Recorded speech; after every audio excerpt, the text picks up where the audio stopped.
ரீதியில் குடிங்க, அவ்வளோ ஆரோக்கியம் இந்த சூப்பு, சுண்டக்காய் சூப்பு. டேஸ்டியான சுண்டக்காய் சூப்பு எப்படி செய்யலான்னு பார்க்கலாம் வாங்க. காய் சூப்பு தாங்க வச்சுக்க போகிறோம்.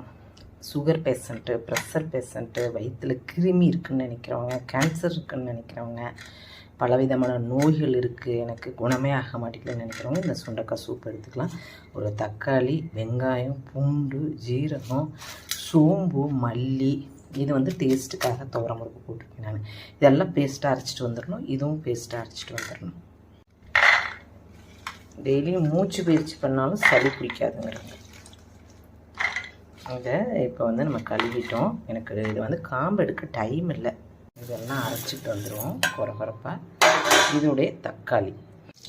நீண்ட நாள் தொண்டையில் புண்ணு இருக்குது, வயிறில் புண்ணு இருக்குது, வயிறு உப்புசமாகவே இருக்குது எனக்கு அப்படின்னு நீங்கள் நினைக்கிறீங்க, ஹீமோக்ளோபின் அதிகரிக்கணும் அப்படின்னு நினைக்கிறீங்க, கண்டிப்பாக இந்த சுண்டக்காய் சூப்பை குடிக்கலாம் தாராளமாக.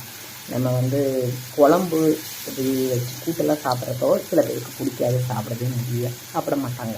நீங்கள் இந்த மாதிரி சூப்பாக வச்சு கொடுக்குறப்ப கண்டிப்பாக அதோட சத்துக்கள் நம்ம குறைய கிட்டத்தட்ட 300க்கு மேலே மருத்துவ குணங்கள் இந்த சுண்டைக்காயில் இருக்குதுன்னு சொல்கிறாங்க. 300க்கு மேலே மருத்துவ குணங்கள் இருக்குது அப்படிங்கிறாங்க சுண்டைக்காயில். நம்ம கல்லீரல் problem, kidney problem, heart problem, இதில் இருக்கிறவங்க எல்லாருமே கண்டிப்பாக தாராளமாக எடுத்துக்கலாம் அந்த சுண்டைக்காய் சூப்பை. இப்போ குறப்பாக அரைச்சிட்டு வந்தேன். காலையிலலாம் பார்த்திங்கன்னா எனக்கு சுத்தம் டைமே இல்லை. இதை நம்ம எடுத்து போட்டோம், இதனால் மக்களுக்கு பெனிஃபிட்டு. நிறைய பேர் நிறைய விஷயத்தில் அவஸ்தப்படுறாங்க. அதனால் நீங்கள் கண்டிப்பாக அதுக்காக தான் நான் எடுத்து போட்டேன். காலையில் எவ்வளோ அவசரம் தெரியுங்களா, 2 குழந்தைங்க கலக்கிறதுக்கு. அதுலேயே நான் உங்களுக்கு இதை போடுறேன். இதை நல்லா வணக்கிட்டு நல்லா உங்கள் வீட்டில் எத்தனை பேர் இருக்காங்களோ அத்தனை பேருக்கு தகுந்த தண்ணி ஊற்றி கொதிக்க வச்சுக்கோங்க. எங்கள் வீட்டில் 4 பேருக்கு நான் தண்ணி ஊற்றிட்டேன். அரைச்ச மஞ்சப்பொடி, மஞ்சப்பொடி போட்டு நல்லா கொதிக்க வச்சுக்கலாம். உடல் எடை குறைக்கணும், ஹீமோக்ளோபின் அதிகரிக்கணும் அப்படிங்கிறவங்க சுண்டைக்காய் சூப் எடுத்துக்கலாம். சுண்டைக்காயை வாரத்தில் 5 நாளும் பயன்படுத்தலாம். தேவைக்கேற்ப உப்பு போட்டுக்கலாம்.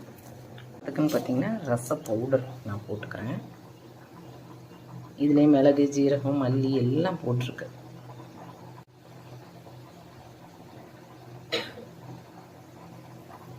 நல்லா கொதிச்சு வந்துருச்சு. உங்களுக்கு ரொம்ப டேஸ்ட் வேணும் அப்படின்னு நீங்கள் நினச்சிங்க அப்படின்னா, கசப்பு கொஞ்சம் லைட்டாக முழுங்குறப்ப கசப்பு தன்மை இருக்கும் அப்படின்னா நீங்கள் தேங்காய் பால் கூட ஊற்றிக்கலாம், இல்லைன்னா நம்ம பசும்பால் ஊற்றிக்கலாம். இறக்குனதுக்கப்புறம் வடிகட்டினதுக்கப்புறம் சூப்பு ரெடி ஆயிடுச்சுங்க. இப்போ வடிகட்டிக்கலாம்.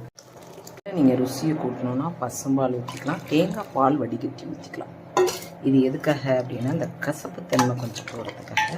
இப்போ பார்த்தீங்கன்னாக்க போட்டுக்கலாம் மேலே. சூப்பராக இருக்குங்க. சூப்பரான டேஸ்டியான